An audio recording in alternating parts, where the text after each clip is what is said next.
आप सभी भाई बहनों का आध्यात्मिक ज्ञानात्मक चैनल की ब्रह्म मुहूर्त ज्ञान उपदेश कक्षा में एक बार फिर स्वागत है। आज की चर्चा का विषय है जीवन का सूत्र।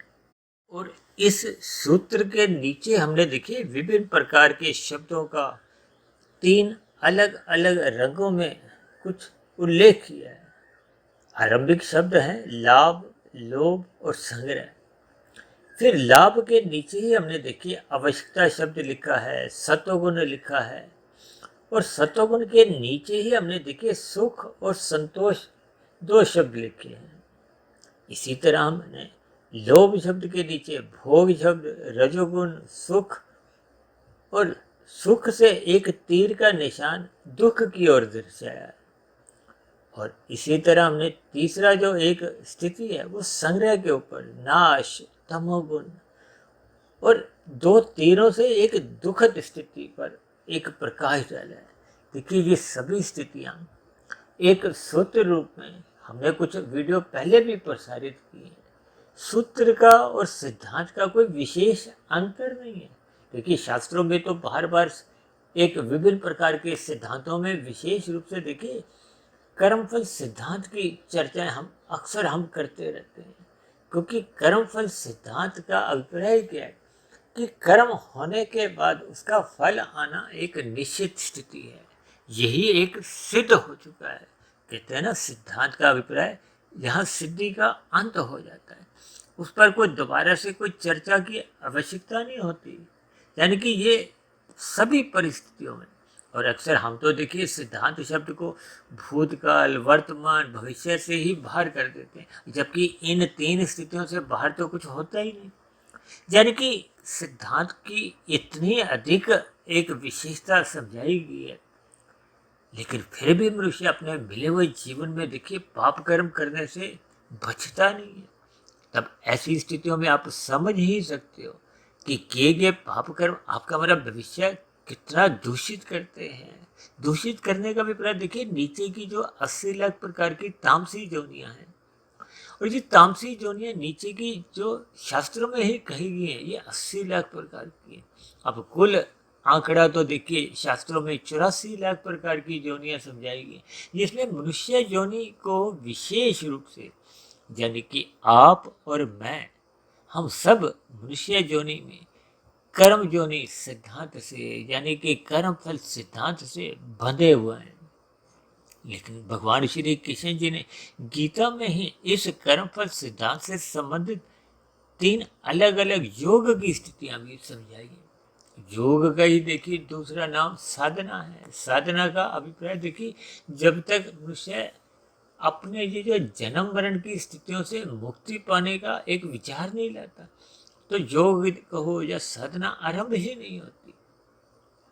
देखिए ये जीवन की विभिन्न स्थितियां अक्सर हम देखिए इन पर चर्चाएं करते आए हैं, और अब तक हमने जो 1700 वीडियो से अधिक जो वीडियो प्रसारित किए, ये सभी के सभी देखिए माया यानी प्रकृति, प्रकृति यानी प्रकृति के तीन गुण, और आज जीवन के सूत्र में भी देखिए जो हमने तीन बड़े बड़े अक्षर लिखे हैं, वो सत्वगुण, रजोगुण और तमोगुण ही लिखे हैं।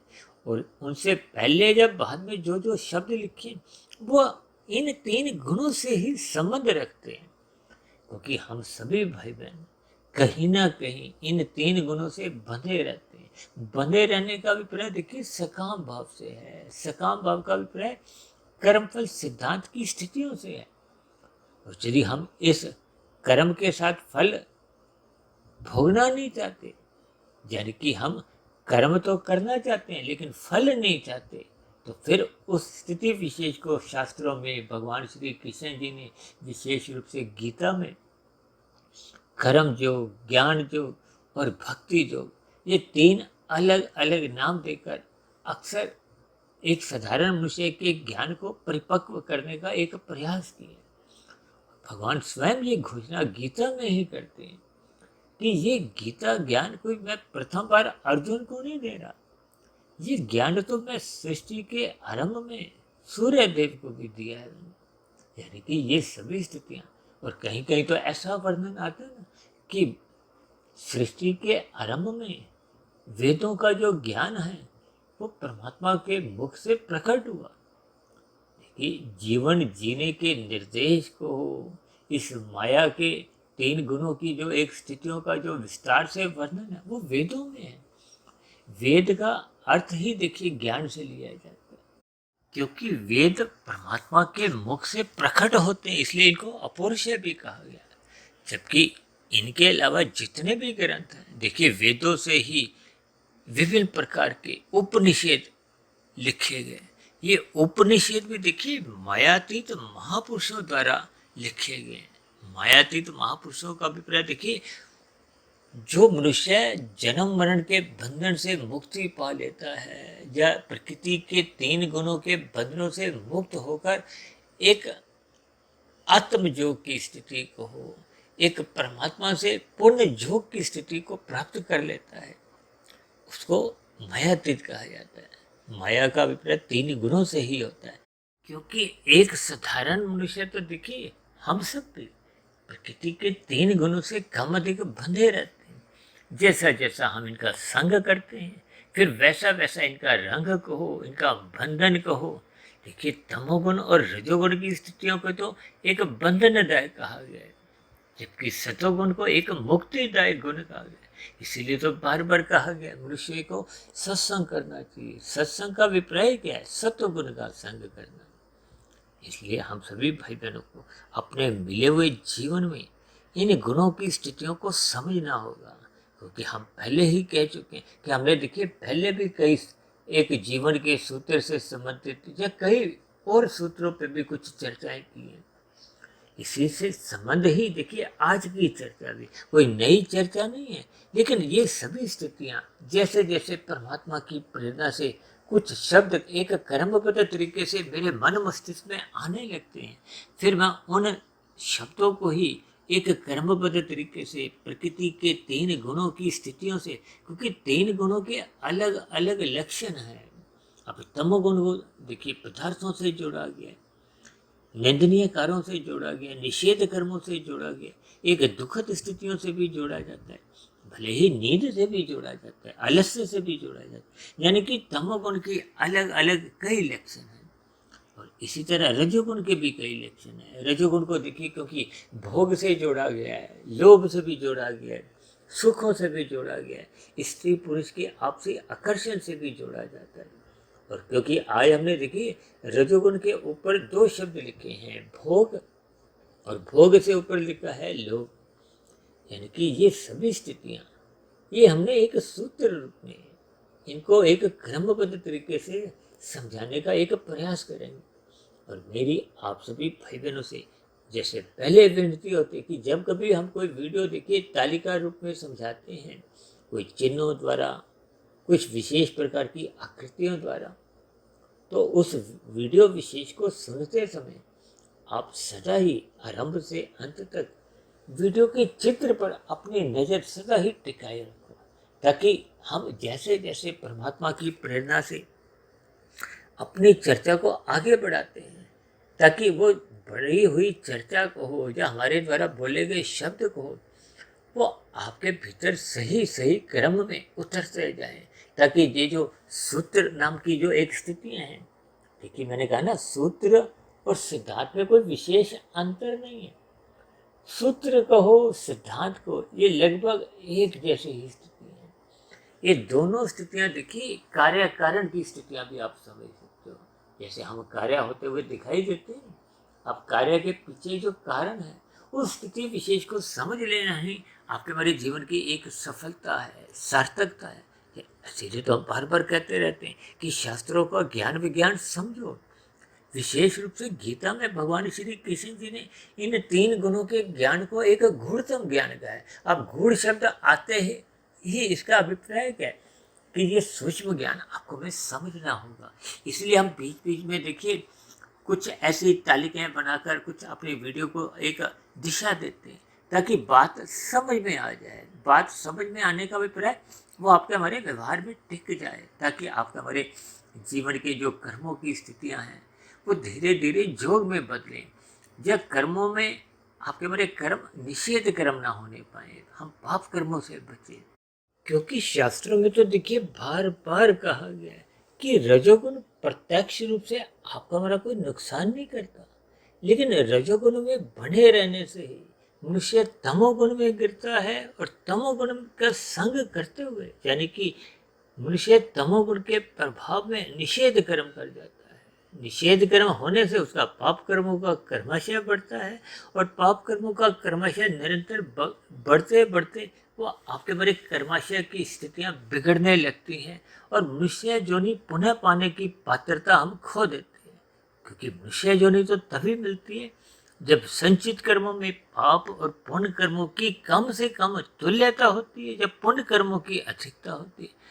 इसीलिए हमने देखिए सूत्र रूप में जो लाभ, लोभ और संग्रह की तीन स्थितियों को प्रकृति के तीन गुणों से जोड़ा है। तीन गुणों से इसीलिए जोड़ा है ताकि हम अपने प्रकृति के जो सत्वगुण की स्थितियां हैं उससे जुड़े, ताकि आपका हमारा जो एक रजोगुण है वो मात्र एक जीवन की अवस्थाओं तक एक मर्यादा में रहे। यही मर्यादा का उपदेश त्रेता युग में भगवान श्री राम जी ने दिया था, और यही उपदेश भगवान श्री कृष्ण जी ने गीता में अर्जुन के रथ के 5 घोड़ों की जो एक स्थितियां हैं उससे समझाते हुए मन बुद्धि की एक स्थितियों पर कुछ प्रकाश डाला है। प्रकृति के तीन गुणों की स्थितियों में देखिए बार बार कहा जाता है सत्व गुण का संग करो, सत्व गुण का संग करो, रजोगुण के प्रति उदासीन रहो, उपेक्षा करो। ये बार बार जो कहा जाता है रजोगुण की उपेक्षा करो, उदासीन रहो, इनका अभिप्राय केवल इतना ही है कि आपको में ये जो संसारी विषय भोग हैं, गंध, रस, रूप, स्पर्श और शब्द, इनको हमने रस पूर्वक नहीं भोगना। इन विषय भोगों को एक लोलुपता नहीं बढ़ानी, केवल जीवन की अवस्थाओं की पूर्ति तक इनको मर्यादा में लेना। क्योंकि जब तक ये भोग विषय एक मर्यादा में रहते हैं तो फिर ये मनुष्य को सत्वगुण का एक रास्ता भी दर्शाते हैं। रास्ता दर्शाने का अभिप्राय क्या है कि आपका हमारा जो एक रजोगुण है वो एक नियमित, संतुलित, अनुशासित बना रहता है। और जब जब रजोगुण मर्यादा में रहता है, संतुलित रहता है, तो फिर वो तमोगुण में आपको में गिरने नहीं देता। देखिए अक्सर हम कहते हैं ना ये सत्वगुण क्या है, एक लगाम है। सत्वगुण क्या है, एक ब्रेक है। जैसे गाड़ी हम चलाते हैं, स्कूटर चलाएं, चाहे कार चलाएं, चाहे साइकिल ही चलाएं, चाहे हम देखिए पैदल भी चल रहे हों, इन सभी स्थितियों के देखिए अलग अलग भावार्थ हैं। अब पैदल चलते चलते भी तो हम रुकते हैं ना। अब यदि हम बाजार में देखिए कोई वस्तु खरीदने गए हैं, वहाँ से वस्तु खरीद कर जब हम घर वापस आते हैं तो अपने घर आने पे हम रुकते हैं। रुकने का अभिप्राय क्या है कि हम आगे नहीं बढ़ते, अपने घर की ओर चलते हैं। तो ये रुकना कहो, ब्रेक लगना कहो, ये सब एक ही स्थिति है। इनके भावार्थ आपको हमें समझने हैं ताकि आपके हमारे जीवन की जो एक गाड़ी की दिशा है, आपका हमारा जीवन है, ये भी एक गाड़ी के समान ही है, ये बिगड़े नहीं। यानी कि आपके हमारी जो गाड़ी में कर्मों की जो एक स्थितियां हैं वो बिगड़े नहीं। बिगड़ने का अभिप्राय देखिए निषेध कर्मों से है, पाप कर्मों से। और पाप कर्म मनुष्य से देखिए तभी होते हैं जब आपका हमारा भोग विषय अमर्यादित होते हैं। ये भोग विषयों का परिणाम ही देखिए तमोगुण में गिराता है। ये भोग विषयों का परिणाम ही यानी कि ये लोलुपता ही, ये विषय भोग जब अमर्यादित होने लगते हैं तो फिर ये मनुष्य को छल कपट, ठगी, हेरा फेरी, अनीतिगत कार्य करने से रोकते नहीं है। मनुष्य प्रमाद में आ जाता है, उसको ज्ञान में स्थितियाँ अच्छी नहीं लगती। इसीलिए हमने देखिए लाभ, लोभ, संग्रह को 3 गुणों से अलग अलग स्थितियों में जोड़ा है। ये लाभ को हमने देखिए सत्व गुण से जोड़ा है। अब लाभ के नीचे हमने देखिए आवश्यकता शब्द लिखा है, यानी कि आपके हमारे जीवन की देखिए कुछ आवश्यकताएं हैं। दाल रोटी चाहिए, इस बात से इनकार शास्त्रों में भी नहीं किया गया।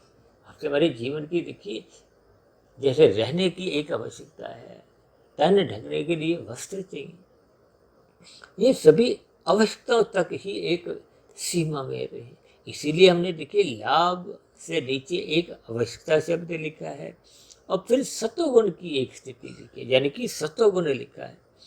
और सतोगुण के नीचे ही हमने देखिए दो स्थितियां क्या लिखी, सुख और संतोष।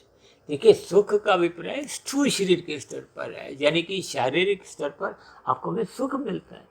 और ये संतोष की जो एक स्थिति है, ये देखिए मानसिक स्तर पर है, मन बुद्धि के स्तर पर है।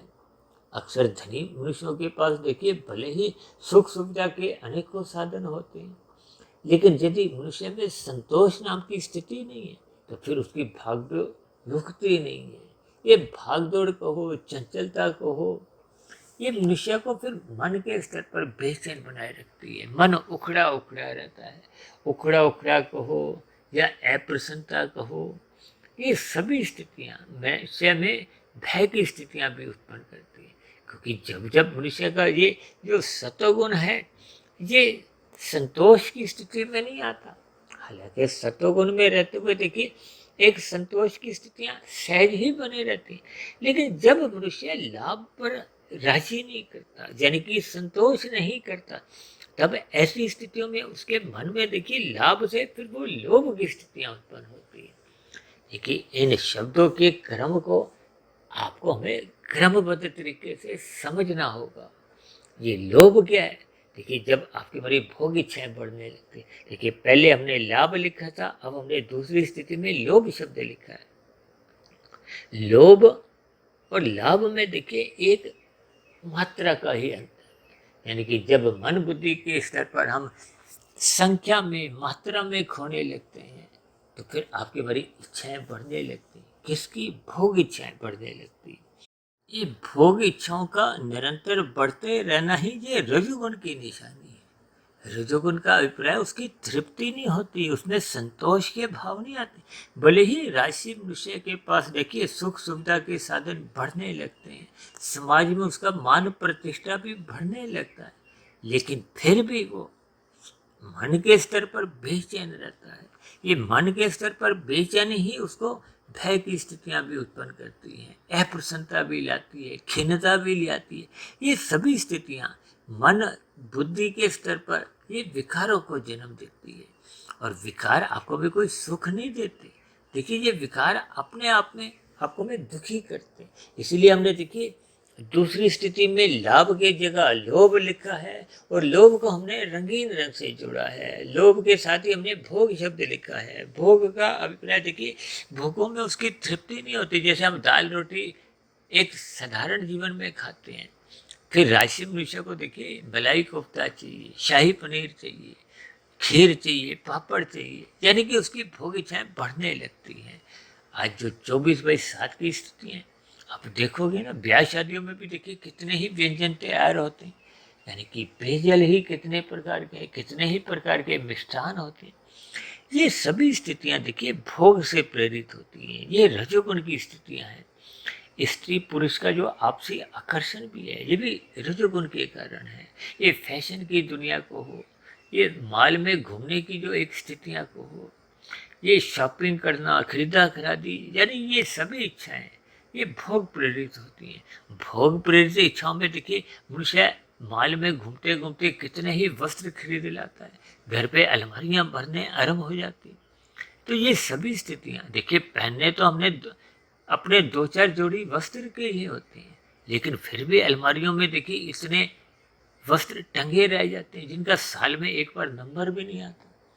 ये सभी एक व्यवहारिक स्थिति है। देखिए ये सभी स्थितियां कहीं शास्त्रों में नहीं लिखी, लेकिन इन सभी स्थितियों पर जैसे जैसे हम एक विचार करते हैं, ये भले ही आरंभिक स्थितियों में मनुष्य को सुख देती है। सुख का अभिप्राय है, देखिए आप एक शर्ट पहने हुए, दूसरी खरीद के लाए, फिर तीसरी, चौथी, हर बार खरीदते समय आपको खुशी मिलती है, इसमें कोई देखिए दो राय नहीं। लेकिन वो सुख भी धीरे धीरे वो दुखद स्थितियों में तब्दील हो जाता है। इसलिए तो हमने देखिए नीचे जो रजोगुण के नीचे एक सुख लिखा है, फिर हमने दाएं हाथ में एक काला रंग का तीर छोड़ दिया, यानी कि सुख से ही एक दुख की उत्पत्ति होती है। अब देखिए हम पहला रसगुल्ला खाते हैं, अच्छा लगता है, दूसरा खाते हैं, उतना अच्छा नहीं लगता, तीसरा दूसरे के मुकाबले भी अच्छा नहीं लगता, अब चौथा पांचवा खाने की इच्छा ही नहीं होती। यदि अब हम खाते हैं तो फिर हम एक दुखद स्थितियों में, जैसे कहते हैं ना, अपच हो जाती है, या कुछ और विपरीत स्थितियां बनती, ठीक इसी तरह जैसे जैसे हम देखिए अधिक वस्त्र खरीदते जाते हैं, तो कहीं ना कहीं देखिए जब हम अलमारी में उसका दरवाज़ा खोल के जब हम अपने कौन सा वस्त्र पहने, थोड़ा समय बेकार जाता है, अब ये पहने या वो पहने। ये सभी स्थितियाँ देखिए बहुत ही व्यवहारिक हैं। ये मन में एक खिन्नता भी लाती है, आपका समय भी बर्बाद करती है, धन भी बर्बाद करती है। आपके विचारों में जो एक सात्विकता होनी चाहिए, वो सात्विकता बनी नहीं रहती, फिर भोगों में ही मन कल्पनाओं में धुरता रहता है। ये सभी स्थितियाँ सतोगुण की न्यूनता की हैं। सतोगुण के प्रति आपका हमारा फिर जो पहले एक रुझान था वो समाप्त होने लगता है। ये सभी स्थितियाँ, जैसे कहते हैं ना, अर्थ और काम ये धर्म की मर्यादा में रहना चाहिए, धर्म की चार दीवारी के भीतर ही रहना चाहिए। अन्यथा जब आपके हमारे जीवन में देखिए सत्संग नहीं होता, ज्ञान में स्थितियाँ आधी अधूरी रह जाती हैं, कमजोर होने लगती हैं, तब ऐसी स्थिति विशेष में परमात्म में रहते हुए आपके जो नए कर्म हैं वो सही दिशा में हो नहीं पाते। यानी कि मनुष्य ना चाहते हुए भी कब निषेध कर्म करने लगता है, क्योंकि वो भोगों के अवेग में परमात्मा में रहते हुए एक अचेत स्थिति में पहुंच जाता है। तो फिर मनुष्य का यही यही सुख फिर वो दुखद स्थितियां उत्पन्न करते हैं। देखिए ये बहुत ही सूक्ष्म स्थिति है। जब तक इस पर आप सूक्ष्म रूप में शब्दों द्वारा भी और अपने अनुभव द्वारा भी इन पर जब तक आप चिंतन नहीं करोगे, तो इन सभी स्थितियों का यानी कि जीवन का जो हमने एक सूत्र के रूप में समझाया है, फिर इनका सही से आपको हमें ज्ञान हो नहीं पाता। इसी तरह हमने देखी तीसरी स्थिति क्या लिखी है, संग्रह की। देखिए लाभ से लोभ, लोभ से जब ये संग्रह प्रवृत्ति आपके हमारे मन बुद्धि के स्तर पर एक प्रवेश कर जाती है, तो फिर मनुष्य का देखिए एक नाश की स्थितियां बनने लगती हैं, क्योंकि संग्रह एक तामसी वृत्ति है। संग्रह का अभिप्राय फिर मनुष्य सही गलत की पहचान नहीं करता। तमोगुण में तो अज्ञानता की स्थितियां होती हैं, शास्त्रों का ज्ञान विज्ञान उसको एक अज्ञानता की स्थितियों में तब्दील हो जाता है।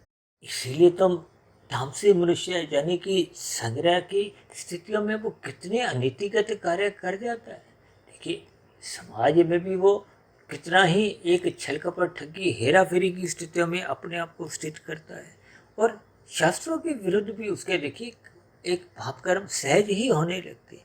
ये सभी स्थितियाँ अज्ञानतावश उसको करते समय बोध नहीं होता, क्योंकि संग्रह वृत्ति उसको ये सब सोचने पर मौका ही नहीं देती, अवसर ही नहीं देती। इन सभी स्थितियों पर मन बुद्धि कभी टिकते ही नहीं। तभी तो अक्सर मैं कुछ दिनों से एक बार बार उदाहरण देता हूँ कि मनुष्य के पास देखिए 1000 रुपये रखे हुए हैं, खाने उसने केवल 100 रुपये, यानी कि जब खाने ही उसने 100 रुपये हैं, 1000 रुपये उसके घर में जीवन में बैंकों में रखे हुए हैं, तब भी वो ऐसी स्थितियों में देखिए 1 लाख रुपए की एक संग्रह वृत्ति में लिप्त रहता है। अनैतिकत कार्यों से वो लाख रुपया चुराने का कहो, हेरा फेरियाँ कहो, अनैतिकत कार्यों से कहो, चाहे वो देखिए अपराध जगत की स्थितियाँ हों, चाहे हम कमाए गए धन पर आयकर मत दें, ये सभी स्थितियाँ चाहे अपराध से प्रेरित हों, चाहे कानून के उल्लंघन से स्थितियाँ हों, चाहे शास्त्रों के विरुद्ध कही गई बातें हों, ये आपका हमारा पाप कर्मों का क्रमशः बहुत तेजी से बिगाड़ती है।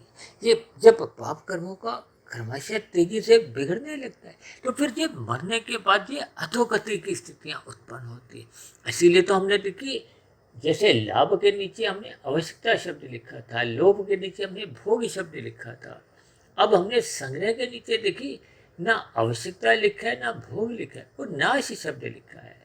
और नाश का अभिप्राय अधोगति की स्थितियों से है, क्योंकि ये तमोगुण की स्थिति है। अब तमोगुण का अभिप्राय तामसी स्थितियों से है, जब मनुष्य की मरने के बाद एक अधोगति की स्थितियां, नीचे की जोनियां, दंडमय जोनियां, कष्टमय जोनियां, यानी कि ये अधोगति की स्थितियां फिर बनती है। इस पर अक्सर एक साधारण मनुष्य देखिए कोई विचार नहीं करता। विचार इसलिए नहीं कर पाता क्योंकि वो तमोगुण में है। जब राशि मनुष्य का ही सत्संग देखिए बेमन से होता है, केवल सत्वगुण की स्थिति में ही मनुष्य का सत्संग श्रद्धापूर्वक होता है। श्रद्धापूर्वक सत्संग होने पे वो उस पर चिंतन मनन करता है, मन बुद्धि के स्तर पर अच्छे अच्छे विचार बनते हैं। जो कारण शरीर में शुभ संस्कार बनाते हैं और शुभ संस्कार पहले के बने हुए बुरे संस्कारों को कमजोर करते हैं, समाप्त करते हैं और पहले के बने हुए शुभ संस्कारों में मजबूती लाते हैं। यानी कि कुल मिलाकर ये सत्वगुण की स्थितियां आपके हमारे जीवन में, वर्तमान जीवन में भी और मरने के बाद भी सुखद स्थितियां लाती हैं। यानी कि मनुष्य की मरने के बाद भी कोई अधोगति की स्थितियां नहीं उत्पन्न होती। यानी कि पुनः मनुष्य योनि की प्राप्ति मिलती है, पुनः मनुष्य योनि में संस्कारी माता पिता मिलते हैं, गुरुजनों का संग मिलता है, ताकि आपके हमारी जो सात्विक स्थिति है वो और अधिक मजबूत हो। सात्विक स्थिति मजबूत होने का अभिप्राय मनुष्य जल्द से जल्द, देखिए जो पहले वो पुण्य कर्म परोपकार के कार्य निष्काम भाव से कर रहा था, अब उनमें फिर धीरे धीरे निष्कामता आने लगती है, कर्म योग में स्थित हो जाता है। कर्म योग परिपक्व होते होते फिर वो ज्ञान योग में आ जाता है। प्रकृति के 3 गुणों का ज्ञान विज्ञान समझ में आने लगता है। आपके हमारे 3 शरीरों की क्या क्या स्थिति है, इनका आपसी क्या संबंध है, स्थूल शरीर, सूक्ष्म शरीर, कारण शरीर का, इनका कर्मबद्ध तरीके से उसको सूक्ष्म ज्ञान होने लगता है। आत्मा परमात्मा के संबंध की पहचान होने लगती है। ये सभी स्थितियां केवल सत्वगुण की प्रधानता में ही स्थित होती हैं, सत्वगुण का संग होने पे ही प्राप्त होती है।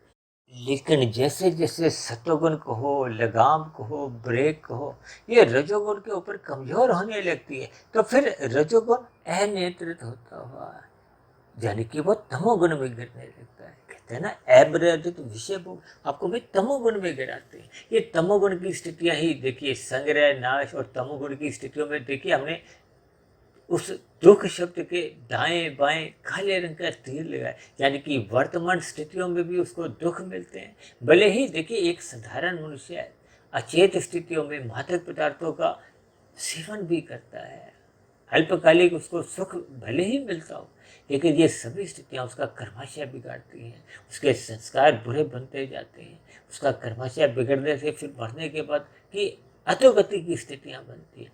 यानी कि हमने दुख शब्द को ही दाएं बाएं से एक काले तीर से इसीलिए जोड़ा है, ताकि वर्तमान जीवन में भी उसकी अज्ञानता की स्थितियाँ होने लगती हैं और मरने के बाद फिर वो ऐसे तामसी मनुष्य को, तमोगुणी मनुष्य को फिर निंदनीय स्थितियों में, नीचे की योनियों में प्रकृति जन्म लेने को बाध्य कर देती है। लेकिन नीचे की योनियों के ऐसे कितने ही जीव हैं जिनके नाम सुनकर ही हम भयभीत हो उठते हैं। अब नीचे की योनियों के तो देखिए कोई स्थितियाँ कितनी ही गंभीर होती हैं। अक्सर उनको देखिए कोई नाश्ते का, दोपहर का, शाम का, रात का कोई भोजन की व्यवस्था नहीं होती, यानी कि उनके भोजन की कोई निश्चित स्थितियाँ नहीं होती। आपको में तो देखिए नियमित समय पे नाश्ता, दोपहर की रोटी, शाम की चाय पानी, रात खाना भी नसीब होता है, सोने की जगह यानी कि रहने को जगह है, पहनने को वस्त्र है। ऐसी सभी एक साधारण स्थितियां देखिए नीचे की योनियों में उपलब्ध नहीं होती। इसलिए तो परमात्मा ने नीचे की योनियों को क्रमशः अचेत रखा, ताकि उनको मिल रहे दुखों का बोध नहीं हो, उनका जीवन यूं ही चलता रहे, ताकि उनकी देखिए जैसे जैसे पाप कर्मों का नाश होता है वो मनुष्य योनि की ओर अग्रसर होते हैं। जबकि आपको में तो परमात्मा ने देखिए मनुष्य योनि प्रदान की हुई है। इसीलिए तो हमने देखिए आज की वीडियो का नाम क्या रखा है, जीवन का सूत्र, ताकि हम अपने मिले हुए जीवन में इस सूत्र पर थोड़ी निगाह डालें, इस पर थोड़ा चिंतन करें और जहाँ कहीं आपके हमारी कोई कमजोरी हो, जहाँ कहीं आपके हमारी अपने कर्तव्य कर्मों के प्रति एक उदासीनता हो, इन सभी स्थितियों पर हम विचार करें। इसलिए तो शास्त्रों में बार बार कहा गया है, सत्वगुण की प्रशंसा करो, रजोगुण की उपेक्षा करो, रजोगुण के प्रति उदासीन रहो और तमोगुण की सदा ही निंदा करो। जब ये स्थितियाँ आपके हमारे जीवन में एक विशेष रूप से दिनचर्या में बनी रहती हैं, तो फिर मनुष्य पाप कर्मों से भी बचा रहता है। भले ही वो अपने घर गृहस्थी के लिए पुरुषार्थ करता है धर्मानुसार, उसके जीवन में देखिए एक पुरुषार्थ भी बना रहता है, प्रसन्नता भी बनी रहती है, सुखमय जीवन भी बीतता है, आध्यात्मिक उन्नति के दरवाजे भी निरंतर खुलते जाते हैं, क्योंकि वो श्रद्धापूर्वक सत्संग करता है। और जब जब मनुष्य देखिए अपना सत्संग कमजोर करने लगता है, रजोगुण में उसका उत्साह बढ़ने लगता है, लोलुपता बढ़ने लगती है। यानी कि जो शास्त्र मना करते हैं कि उसके प्रति उदासीन रहो, उसकी मनुष्य प्रशंसा करता है। समाज में रहते हुए वो धनी मनुष्यों की प्रशंसा करता है, उनसे जुड़ना चाहता है, वैसा ही बनना चाहता है। तो फिर ऐसी स्थितियों में उसका रजोगुण के प्रति प्रशंसा के भाव जागने से वो रजोगुण के तरफ ही भागने लगता है। दिन में भाग दौड़ करता है, हाय तौबा करता हुआ 2 के 4 करता है, 4 के 40 करता है, 40 के 4 जब तक ये देखिए कानूनी रूप से या शास्त्रों के अनुसार एक व्यवस्था यानी कि सत्वगुण की लगाम में रहता है, धर्म की मर्यादाओं में बना रहता है, तब तक तो उसका तमोगुण में गिरना नहीं होता। लेकिन अक्सर ये मर्यादाएं टूटने लगती हैं, क्योंकि राशि विषय भोगों को जब मनुष्य रस बुद्धि से भोगता है तो वो प्रमाद में आने लगता है। प्रमाद में फिर शास्त्रों का ज्ञान विज्ञान समझने की एक क्षमता भी नहीं रहती, रुचि भी नहीं रहती, रुझान भी नहीं रहता। वो प्रमाद में देखिए फिर एक अचेत स्थितियों में, जैसे लोग मांसाहार भोजन का सेवन करने लगते हैं, नशे के पदार्थ लेने लगते हैं। ये मादक पदार्थों में देखिए मद्यपान भी आ जाता है।